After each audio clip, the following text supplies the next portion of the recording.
ഉമർ റളിയല്ലാഹു അൻഹു ചെറിയ ഒരു കുട്ടിയോട്, നമ്മളെ UP സ്കൂളിലും ഹൈസ്കൂളിലൊക്കെ പഠിക്കുന്ന ഒരു ബാലനായ ഒരു കുട്ടിയോട് അദ്ദേഹം ആ കുട്ടിയുടെ ഇടയനായി ആളുകളെ മേച്ചടക്കിയ സാര ഉമർ റളിയല്ലാഹു അൻഹു റായിൻ ബിഗ്നി ശാതമിൻ നാദിൽ അന്ന, അങ്ങനെ ഈ ആടുകളുടെ കൂട്ടത്തിൽ ഒരു ആടിനെ എനിക്ക് തരുമോ, എനിക്ക് വിൽക്കോ എന്ന് ചോദിച്ചു. കുട്ടികൾ നല്ല മനസ്സിലാക്കണം, നല്ല കുട്ടികൾ എല്ലാ കാലഘട്ടത്തിലുണ്ട്. ആ നല്ല കുട്ടികളാകാനാണ് നമ്മൾ ശ്രമിക്കേണ്ടത്. അപ്പോ ഈ കുട്ടിയോ ഉമർ റളിയല്ലാഹു അൻഹു മറുപടി ഫഖാല റായി ഇന്നഹാ ലൈസത് ലീ, ഇത് ഇന്റതല്ലല്ലോ, ഇന്റെ മുതലല്ലാത്ത സാധനം ഞാൻ എങ്ങനെ നിങ്ങൾക്ക് വിൽക്കാം? ഇന്നഹാ ലി മൗലായ, ഇതിന്റെ മോലാളിന്റെ ആടുകളാണ്, ഇത് എനിക്ക് വിൽക്കാൻ പറ്റൂല എന്ന് കുട്ടികൾ ഓരോ കാര്യത്തിലും മനസ്സിലാക്കണം. ഉമർ റളിയല്ലാഹു അൻഹു ഇഖ്തിബാർ അമാനതി, ഉമർ റളിയല്ലാഹു അൻഹു ഈ കുട്ടിയുടെ വിശ്വസ്തത പരിശോധിക്കാൻ ഒന്നും കൂടി വിചാരിച്ചു.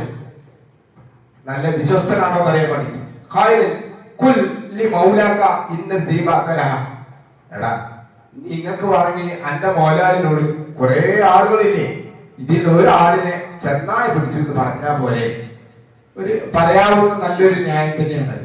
അറിയില്ല. അപ്പൊ ഈ കുട്ടി പറയുന്ന ഒരു മറുപടി ഉണ്ട്. എന്താ കുട്ടി പറയുന്നത്? വളരെ ബുദ്ധിയോടുകൂടി ഈ കുട്ടി നോക്കണം, സത്യസന്ധനായ മാതൃകയുള്ള ഒരു കുട്ടി പറയുന്ന മറുപടി എന്താണെന്നറിയോ?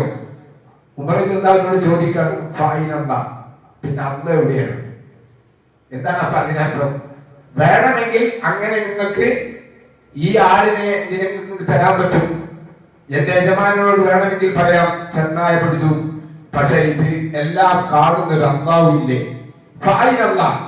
പിന്നെ അള്ളാഹു എവിടെയാണ്? അള്ളാഹുവിനോട് ഞാൻ എന്തുത്തരം പറയും?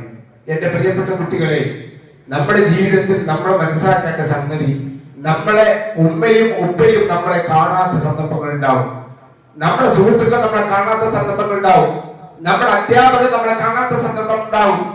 പക്ഷേ ആ സന്ദർഭങ്ങളിലെല്ലാം നമ്മെ കണ്ടുകൊണ്ടിരിക്കുന്ന ഒരാളുണ്ട്. അതാരാ? അള്ളാഹ്. ആ അള്ളാഹനെയാണ് നമ്മൾ ഭയപ്പെടേണ്ടത്.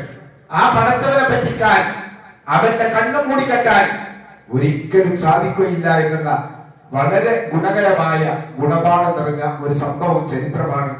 നിങ്ങളൊക്കെ കേട്ടതാണ്.